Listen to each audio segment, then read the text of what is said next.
Welcome to Local SEO Tactics, where we bring you tips and tricks to get found online. I am producer Caleb Baumgartner, and in this episode, Sue and Jesse discuss the value of keyword research for your SEO process. Do you target high-volume keywords in your SEO efforts, or is there value in a different route? With this episode, you'll learn more about how to pick your SEO battles to reap the most rewards for your efforts. Got a question for our team? Visit us at localseotactics.com/questions and let us know. Thanks for listening and enjoy the show.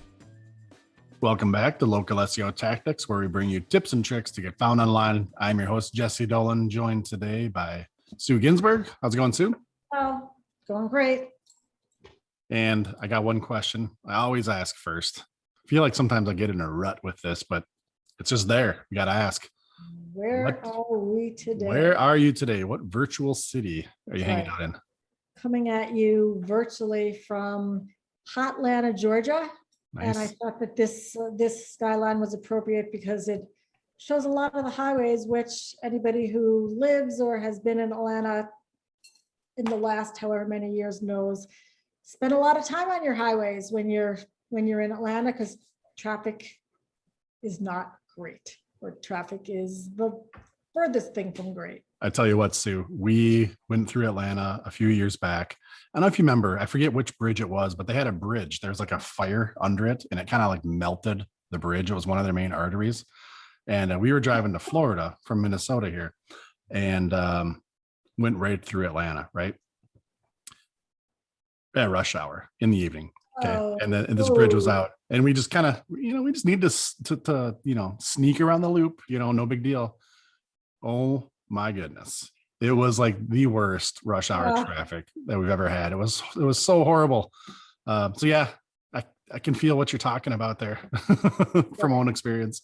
Lots of great things about living in Atlanta. The traffic is not one of them. Right. Not that we have great traffic in Minneapolis. Don't get me wrong. We've got, winter and road construction, right? Or our two seasons, like we say. Right. But yeah. That's a big memory I have of Atlanta. And the best part was my son, I don't know if he was, was he 8 or 9 at the time? He had to go to the bathroom.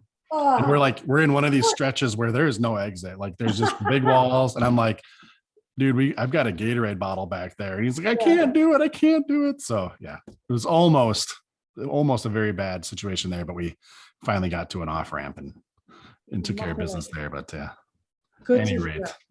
Well, and the reason that I am in virtual Atlanta today is the question that we will be discussing. Should I choose keywords to focus on that are the most popular ones searched? Comes most recently from our great client in Atlanta.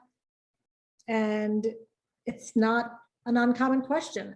You get the keyword list and you want to know, why wouldn't I just choose the keywords that the most people are searching on? Right. So really good question, really, really smart question. And we all will learn from what you tell us about the strategy today.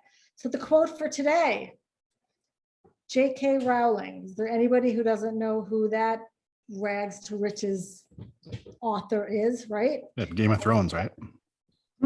Game of Thrones. Harry Potter. I know, I'm just kidding. The rest. That's right. That's right.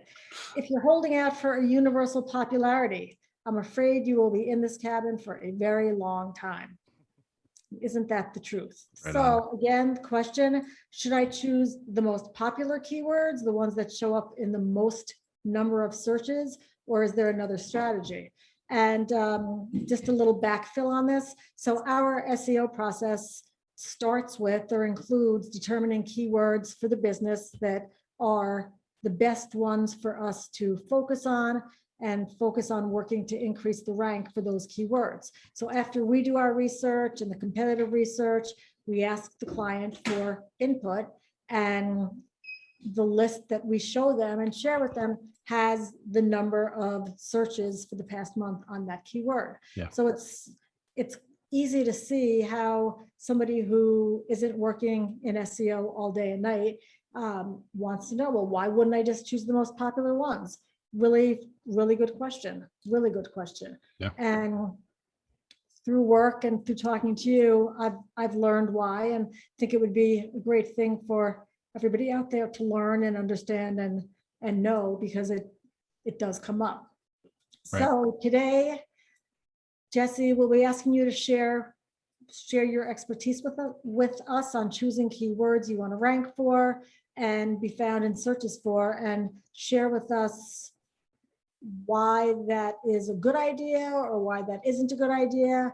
And I think bigger than that, what are the factors when you are choosing keywords? Okay, if it is or isn't popularity, what are the other things that you want to consider? I think the intuitive action is, oh yeah, these are the most popular, let's go for those, may or may not be the right thing to do. And then we'll all know whether we're choosing keywords for the first time or we're going through and changing what we want to focus on. How do we consider the number of searches and their popularity in looking at which ones to choose? So tell us what you know. Yeah, I think it's a great question. Definitely one of these it depends type answers, like for SEO, because I mean, just point blank, like, yeah, you do want to go after high volume searches. That's where all the people are, right? Like, but it's just a matter of when and the level of competition. There are some, it depends type answers here.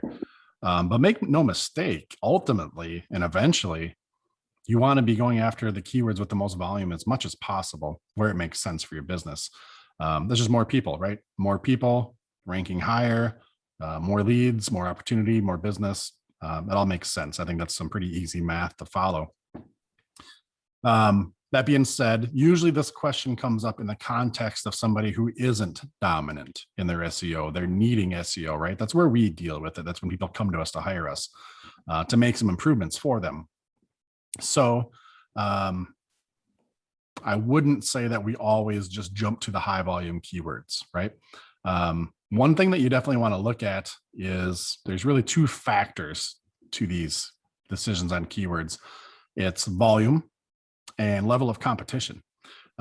Usually the higher the volume of the searches on the keyword, the more people looking for it each month, the more competition there's going to be for people that want to rank for that keyword to then get in front of those people that are doing the searches. If you can find, kind of that magic mix of a high volume keyword, but low competition, then you're in pretty good shape for that high volume or those high volume keywords. Now you can gauge the competition. A lot of the keyword research tools that are out there are going to have some kind of ratio or number or score that they put on how competitive this keyword is. I mean, that's great. We're talking local SEO here. So again, you're in Hotlanta. If it's auto repair, Atlanta is the keyword. That's going to be a pretty high volume keyword in the niche, in the industry of auto repair. Now Atlanta versus Alpharetta versus some other smaller suburb, I wouldn't just go off the numbers that these tools are giving us for the level of competition. Do some checking, do some searches for auto repair Alpharetta and things like that, and see what are the results that are coming up. Are these other auto repair shops, or is it pretty sparse, in that suburb? And Google's serving up people from farther away, especially if we're talking Google My Business, proximity is a big factor. So I would not be scared away from high volume keywords if the competition was relatively low. However, if it's something that's very high competition, and if your website really isn't optimized yet, you don't have a lot of authority, then you may want to go where the fight isn't, like we say. Maybe niche down. Again, if it's auto repair, which is very broad, what about, and I use these examples all the time, so I apologize everybody, but what about radiator repair or transmission repair or brake jobs or individual services within the overall umbrella of auto repair? Those are going to be lower volume, because they're just individual services, right? But there's probably going to be less competition for those. So like you're saying, Sue, when we present our clients with keyword research, we'll show them, high volume and low volume keywords. We work with them to pick what their targets are. We'll usually do a mix of going after high and low volume. I wouldn't say that you have to do one or the other. But I do think you have to have some realistic expectations on which ones are going to rank faster.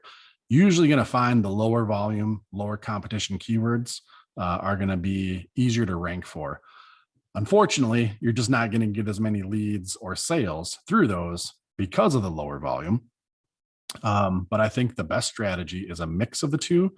And if you needed to have a bit more strategy on this, again, if you're kind of lacking in your SEO and your authority, you can build some confidence within Google, so to speak. Like totally a phrase I just made up. That's not, there's no stat for this, but I think you can build some confidence within Google, gaining some rank on the low volume keywords, really niching down into your local market for that particular service. And then Google starts to draw relevancy and understanding and gives you some authority, right?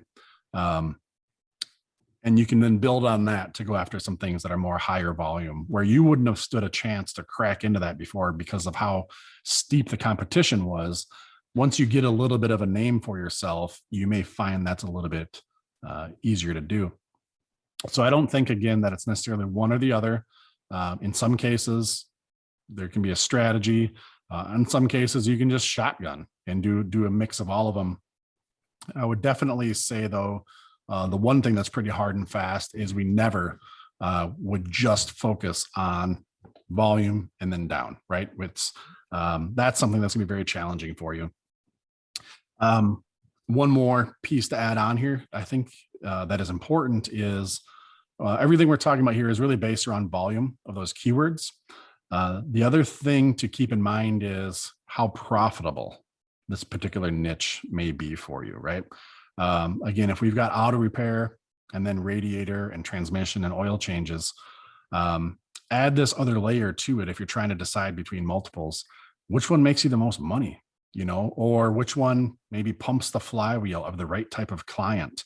If you've got certain keywords that are just like tire kickers, you know, people that aren't going to patronize you, or maybe they can be confused with like do it yourself, you know, informational type searches. Think about what the intent of that keyword is. Is this a buying keyword? Assuming your website is selling a product or a service. If your website, if you're listening, if you are providing information and resources, then different context for you here.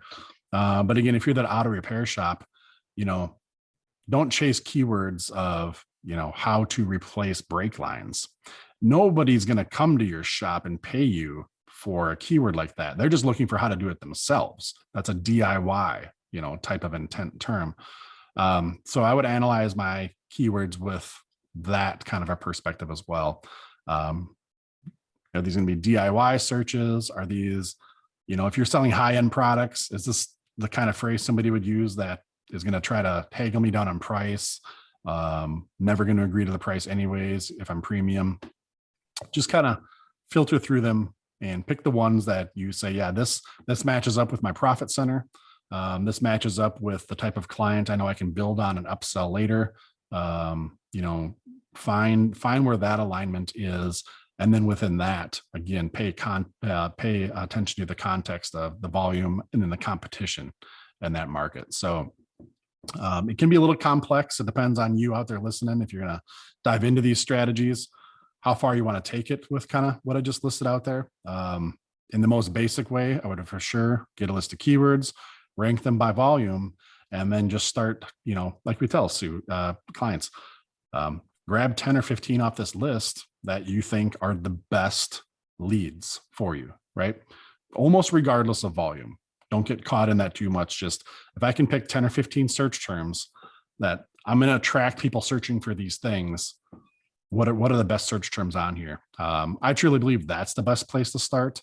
The volume, the competition, and some of those other things, really kind of build on that, because at the end of the day, when you're using SEO as a means of marketing, you're trying to attract clients. The beauty part of SEO is you can, through these kinds of tactics, dictate what you're attracting. You know, it's not that different than fishing. I use this metaphor from time to time with our clients. You know, if you're, we're in Minnesota here, so this will be some Minnesota type fish, even though some of them be nationwide.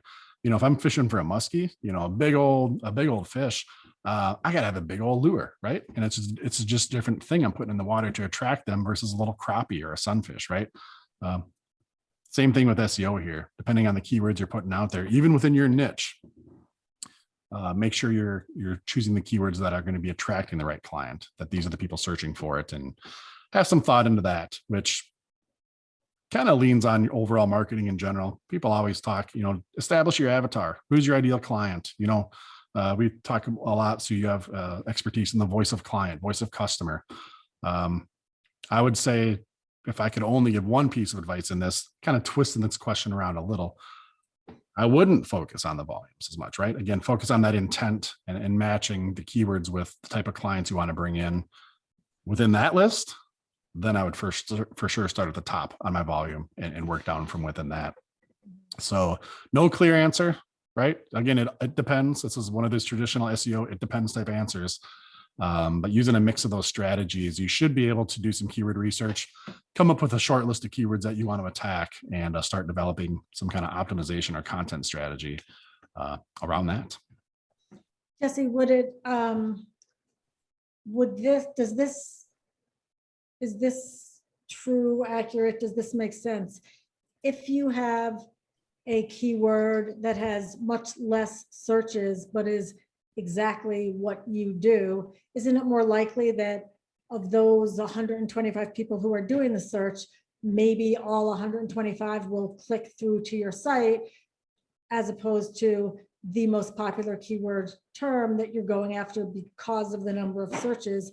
Yep. They may or may not be your ideal avatar who Yeah. will look through to you all the time. Yep. Again, that's why I think that kind of leans on that whole intent type deal again, right? If it's more aligned with what you do and more specific, yeah, you're going to have a better shot, hopefully, of ranking for that, because that's what your business is about. That's what all your content is going to be about. And then when the prospect or client lands on your website, they know they're in the right spot, right? This is somebody who specializes in this thing, not just this is an add-on for what they do. And if your positioning matches with that, yeah, then you should be in a pretty good shape. That's great. And I always tell our clients when they're considering the keywords to choose, put yourself in the mindset of your ideal client avatar and what might they be searching for that you can help them with 100%. Yep. What are they searching for? And those are more the keywords, getting into the mind space of your ideal client than popularity of you don't even know who is searching for that keyword. Completely right. I'd throw on there one more thing for you, Sue, in that same vein is a lot of this is predicated before you know the volumes, you have to do the keyword research, right? You have to come up with keywords. Going back to things we talk about all the time is don't rely on just what's in your head, right? The industry speak, the shop talk, the phrases you're familiar with may not be what people are typing in, right? Even in a different city, if you're rural versus urban, if you're old versus young, depending on, any other demographic, geographic, or psychographic traits, there's slang, there's different ways of saying things. Do some keyword research, use multiple tools, go to things like, is it answerthepublic.com to find out what questions people are asking.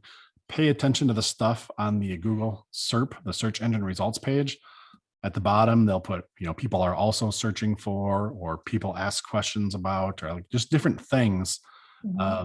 Expose yourself to all of those. Don't just be locked into what you're thinking people are searching for. Right. Because I've never come across a scenario where anybody's jotted some words down on a list and they've captured, all the variations. And I'm talking sometimes like popular, variations. One classic example I use a lot. We've talked about doing SEO and like iPhone repair, cell phone repair for a client many times. And let's just say iPhone repair is a term that you're going after. Seems natural, as marketers and business owners, like we want to be ranked for iPhone repair. There's a lot of people out there that search for fix my iPhone as a search term, right? Guarantee you never would have sat there. Let me list all the keywords I want to target. As the owner or the proprietor of that shop, you would not have thought about fix my iPhone as a keyword to go after, but people type that in. And unless you're doing this, the research and exposing yourself to these different areas, you wouldn't come across that. And thus you'd never give yourself a chance to even consider having that on your list, let alone trying to get ranked for it. And I think that's a great example as you are diligent in your keyword research. that's how you're going to uncover some of these niche keywords. Again, going where the fight isn't, and then circling back to what you just said, you can then be more of an expert or specific resource for those keywords when we land on those pages. Because you're usually those more niche keywords that you didn't think of are very specific for what the intent was. And if you can match that on your page, you're going to rank quicker and you're going to convert those clients once they land on it. So beware the ivory tower syndrome, where it's your business, so you think you know everything. completely. Lo and behold, you need to think of it from your customer's perspective, not just in your own head. Yep. They're the ones you're trying to get in front of. They're the ones that are typing in the terms. Exactly. So, okay, quote again: if you're holding out for universal popularity, I'm afraid you will be in this cabin for a very long time. Thank you, J.K. Rowling. And if you remember one thing and one thing only, remember this: choosing the keywords with the most searches is not the way to choose the best keywords for you to get found online. It may be a factor, it is not the only factor. Correct. Great question. Hopefully everybody listening was able to pull a nugget or two out of that. There was no right way to do it, right? We walked through just some different ways to look at it, some different contexts, and hopefully everybody kind of maybe has another idea or two in their head on how to do some keyword research, and then how to prioritize them, and maybe to revisit this topic. If you're listening and you got another question, a follow-up question to this, something maybe tangential or parallel, whatever it is, we'd like to know. If you got a question that we can help with, reach out to us. Go to localseotactics.com, scroll down to the bottom, click the link for submit a question. You can fill out the contact form, send it off. Sue will get it, maybe trade an email or two with you to clarify some things or expand on it. Even better is if you can call in and leave us a voicemail, and we'll play the audio on the show. If we do that, we're going to fire off a fresh, brand new t-shirt, a never been worn before t-shirt. I promise. It'll be brand new. And we appreciate if you did that. So yeah, check us out, localseotactics.com, scroll down to the bottom, click on submit a question. All right, Sue, any other parting thoughts, or does that wrap it up for this one here today? That wraps it up on my end. All right. Thanks for hanging out, Sue. Everybody else, thanks for listening, and we'll catch you on the next episode. Take care.